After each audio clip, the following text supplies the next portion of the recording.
안녕하세요. 이유정입니다. 어떻게 대학생활을 슬기롭게 할 것인가, 그 중에서 인간관계에 대해서 우리가 공부하고 있습니다. 첫 번째, 두 번째, 이어서 오늘 세 번째 이야기를 나누고자 합니다. 이제 인간관계가 얼마나 중요한가는 우리가 앞서서 살펴봤는데요. 그러면 인간관계를 어떻게 우리가 만들어 나갈 것인가, 구체적인 부분을 여러분께 좀 제안을 해드리고자 합니다. 알카포네가 이런 말을 했어요. 친구는 수천 명도 부족하다. 그렇죠. 굉장히 많은 사람들과 친구를 하고 있다면 그 인생이 굉장히 풍요로워질 수가 있습니다. 그렇지 않다면 반대라면 굉장히 또 빈곤해질 수도 있겠죠. 근데 그는 그 다음 말을 이렇게 이야기합니다. 그러나 적은 한 명도 많다. 나에게 적이 되는 사람은 한 명도 만들어서는 안 된다. 이런 뜻입니다. 그러니까 친구를 많이 사귀고 그런 것도 중요하지만 나에게 적이 되는 사람을 만드는 것은 절대로 안 된다는 이야기이죠. 우리는 인생을 살아가면서 앞서서 살펴본 대로 다른 사람하고 관계를 맺지 않고는 살아갈 수 없어요. 우리가 혼자 살아갈 수 있는 사람이 없죠. 다른 사람과 어떻든 관계를 맺으면서 살아가야 되는데 중요한 것은 그들과 어떤 관계를 맺느냐 이거죠. 긍정적이고 좋은 관계를 맺느냐 아니면 부정적인 관계를 맺느냐, 다시 말하면 적의 관계를 맺느냐 친구의 관계를 맺느냐, 그런 건데, 그럼 그거는 누가 결정하느냐, 누가 선택하느냐 이거죠. 바로 그것은 내가 선택하는 것이다. 그러니까 여러분들 가운데 나는 왜 친구가 없을까? 나는 왜? 이렇게 생각하시는 분들 계실 텐데 결국 그것은 자기 운명이라든지 환경의 탓이 아니라 자기가 선택한 것이죠. 내가 살아오면서 어떻게 다른 사람들과 관계를 맺으며 살아왔는가는 인생에서 굉장히 중요한 요소입니다.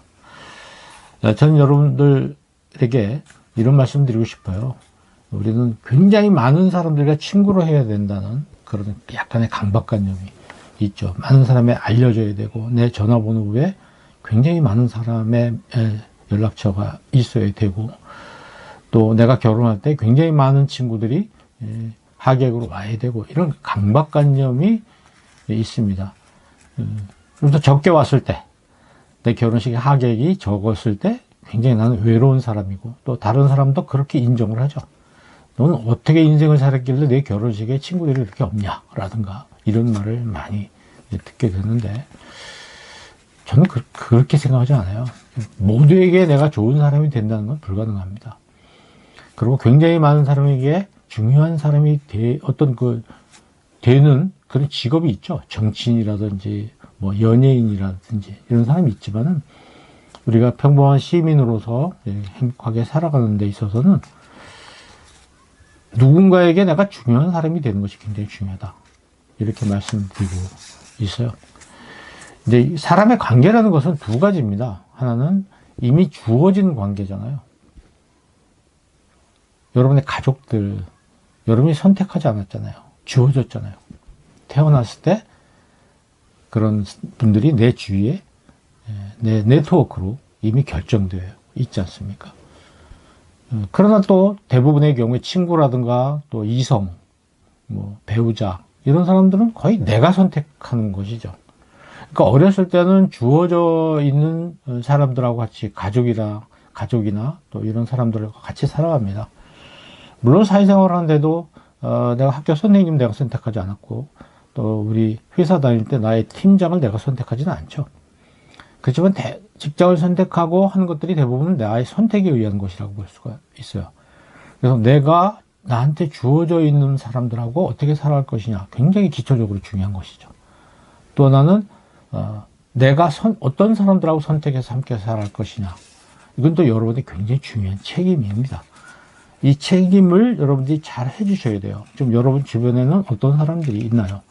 여러분 아주 친한 사람부터 명단을 한번 써보시기 바랍니다. 굉장히 친한 사람, 가족 포함해서요. 그러니까 내가 선택한 사람 포함해서 내게 주어져 있는 사람 다 섞어서 가장 친한 사람, 나를 가운데 두고 점점 이렇게 달팽이처럼 돌아가면서 가까운 사람들 한번 쭉 정리해 보시면 굉장히 재밌을 것 같아요. 그러다 보면 잊혀진 사람도 있고 또 순서를 바꾸고 싶은 사람도 있고 그렇겠죠. 근데 중요한 거는 우리가 어떻게 사람들하고 관계를 맺느냐, 그건 것 같아요.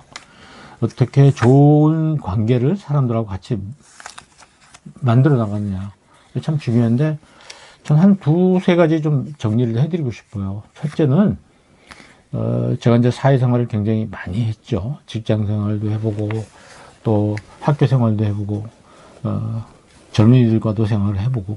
근데 이제 결국은 제가 오늘 이 네 마디의 말씀을 여러분에게 드리고 싶은데 반미고잘입니다. 뭐냐면 반갑습니다. 사람을 보면 뭐라 그럴까, 인사를 할까요? 우리는 인사하면 이렇게 격려를 한다든지 고개를 숙이는 걸 꼭 얘기하지만 새로운 사람이 나타났을 때, 내 앞에 나타났을 때 그 사람을 투명인간으로 보지 않고 그 사람이 내 앞에 나타난 걸 내가 기쁨으로 대해주는 것, 이게 인사거든요. 인사를 좀 잘하시면 좋겠어요. 여러분 학교에서 교수님 만났을 때, 또 엘리베이터에서 동료들 만났을 때 이렇게 인사, 안녕이라는 인사부터 시작을 하면 굉장히 관계가 좋아집니다. 그 다음에 뭔가 미안했을 때 미안하다고 얘기하고, 고마웠을 때 고맙다고 얘기하고, 상대방이 잘했을 때 잘했다고 인정해주는 반미고잘, 이런 거, 이걸 여러분께 좀 말씀드리고 싶습니다. 생활을 하시면은 여러분에게 참 좋은 친구들이 많이 생길 거예요. 두 번째는 좀 손해를 보는 이런 생활을 하시라는 거예요.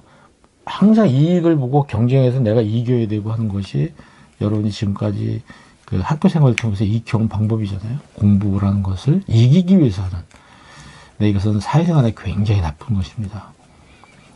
영어로 얘기하면 테이커죠. 항상 남에게 신세지고 남의 걸 가져가고 하는 그런 테이커의 삶이 아니라 기버, 기브에 대해 R 붙인 거죠. 뭔가 남에게 주는, 베푸는 그런 사람이 되라는 겁니다. 결국 이 세상에서 여러분이 가장 좋아하는 사람이 누군가요? 어머니 아니에요? 어머니가 가장 좋은 이유는 뭐죠? 어머니는 항상 나한테 손해를 보잖아요. 물론 아빠를 좋아하시는 분들도 있겠지만은 그래도 대부분의 사람들은 엄마를 좋아합니다. 우리가 어려서 태어나서부터 엄마 뱃속에서부터 어린아이로 성장해 올 때 그 헌신적인 어머니의 사랑, 그 때문에 우리는 어머니를 잊지 못하고 어머니를 늘 사랑합니다. 저같이 나이가 든 사람도 어렸을 때 그 나의 어머니, 저의 어머니를 지금도 잊지 못하죠. 그 은혜를. 그러니까 어머니가 우리들에게 늘 마음속에 남아있는 것은, 어머니는 항상 나에게 기버였다. 테이커가 아니라. 나에게서 뭘 뺏어가는 사람이 아니라 나에게 많은 걸 다 베풀어주는 사람. 인간관계에서도 그런 것 같아요. 베풀어주는 사람. 여러분 주변에 여러분의 친한 친구 있다면 한번 생각해 보십시오. 어떤 사람입니까?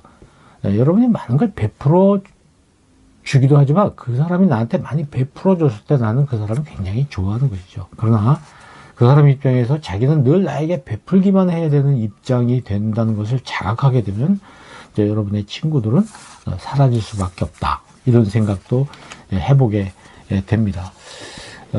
여러분이 학교 생활을 하면서 그 관계를 가져야 될 계층이 네 계층이 있어요. 대학 생활을 하면서 이 네 계층과 좋은 관계를 유지해야 된다고 생각을 합니다. 첫 번째가 여러분의 가족, 부모님을 비롯한 가족들과의 관계고요. 두 번째가 학교에서 여러분을 가르쳐 주시는 교수님 또는 고등학교 때의 스승, 이런 분들, 선생님들이죠. 또 여러분의 친구들, 과거의 친구들도 있고 대학에서 와서 다시 사귀는 그런 친구들.